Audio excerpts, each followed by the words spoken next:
Hello বন্ধুগণ, সবাই কেমন আছেন? আশা করি সবাই ভালো আছেন। আমার শীতকালের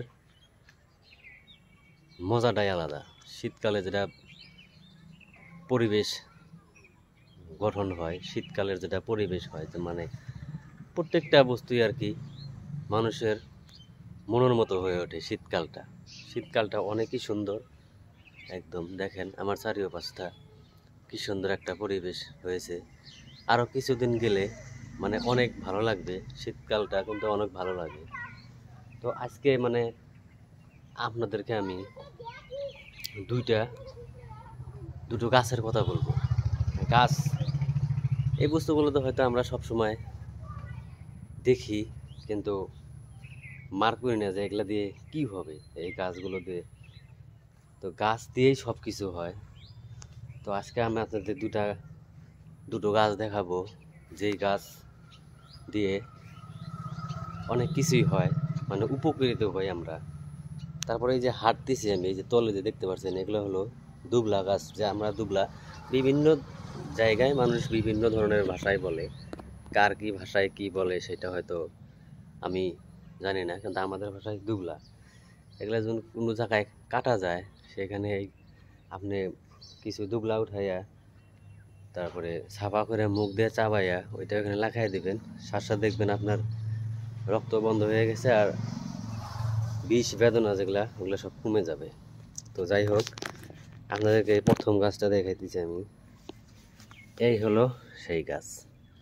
চিনতে পারছেন সবাই আশা করি। এই গাছ, এটাকে কি গাছ বলে?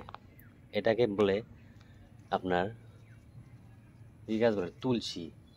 যেই কাশ হলে আমরা ডাক্তারের কাছে গেই, ডাক্তারে কি লেখে? সিরাপ। বিভিন্ন ধরনের ডাক্তাররা বিভিন্ন ধরনের সিরাপ লেখে, কিন্তু আমাদের ইন্ডিয়ায় স্পেশাল হলো, মানে আমার ইন্ডিয়ার কক সিরাপের মধ্যে ভালো তুলসীটাই বেশি ভালো। তারপরে হানি টাচ একটা আছে, কিন্তু তুলসী খেতে হয়। কিন্তু আমি বলবো মানে ঘরোয়া পদ্ধতিতে আপনি যদি পানিতে একটা লং, কিছু আদা অংশ আর এই তুলসী পাতা কিছু উঠায়া ছাপা করে ওই পানিটাই দিয়ে কিছু সময় গরম করবেন। গরম করার পর যখন পানিটা লাল হবে, আপনি সকাল বেলা উঠে পানিটা খাবেন, বিকালে একবার, মানে দিনে 2-3 বার করে যদি খান, আমার বিশ্বাস আপনার কি করতে হবে না, মেডিসিন খেতে হবে না। মেডিসিন কিন্তু যত ভালো অত খারাপ, স্বাস্থ্যের পক্ষে অনেক খারাপ মেডিসিন। কারণ কোনো জিনিসই ডাইরেক্ট ভালোর জন্য বানানো হয় না, তার কিছু সাইড এফেক্টও থাকে।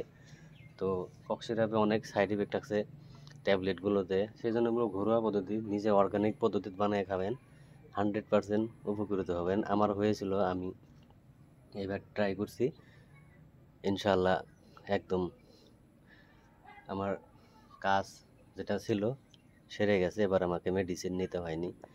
তারপরে দ্বিতীয় একটা গাছ আপনাদেরকে দেখাই।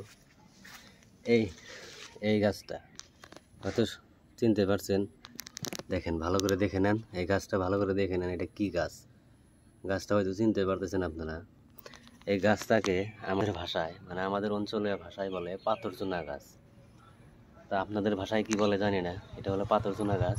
এই গাছটার পাতা প্রতিনিয়ত সকালবেলা যখন উঠে আপনি একটা বা দুটো করে পাতা উঠাইয়া ভালো করে ছাপা করে খালি পেটে যখন চাবিয়ে খান বা একটা রস বানিয়ে খান, তাহলে আপনার যে পাথর যেটা হয় পেটে, মানুষের গোল ব্লাডার, মানে পাথর হয়, যেটা পাথর হওয়া বলে, অপারেশন করতে হয়।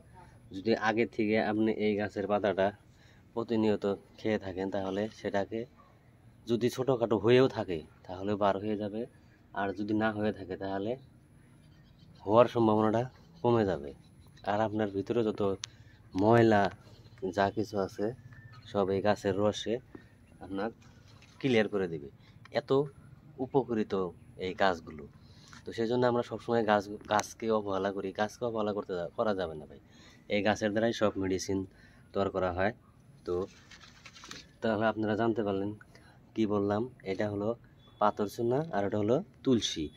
দুটো গাছ, দুটো বেমারের উপকারিতা আসে। তো সবাই ভিডিওটা দেখে হয়তো যার ভালো লাগে একটা লাইক কমেন্ট করে যাবেন। আর এইগুলা দিয়ে উপকৃত হওয়া যায় না না যায়, যাদের জানা আছে, হয়তো যারা ইউজ করছেন তারা একটু জানাবেন। আর সবাই আশা করি এই জিনিসটা ব্যবহার করে দেখবেন, ইনশাল্লাহ সফল হয়ে যাবেন, একদম বেমার থেকে মুক্ত হয়ে যাবেন। তো এইগুলোই আজকে শেষ করছি, আগামীতে আরও ভালো ভালো ভিডিও দেবো, ইনশাল্লাহ সাথে থাকবেন।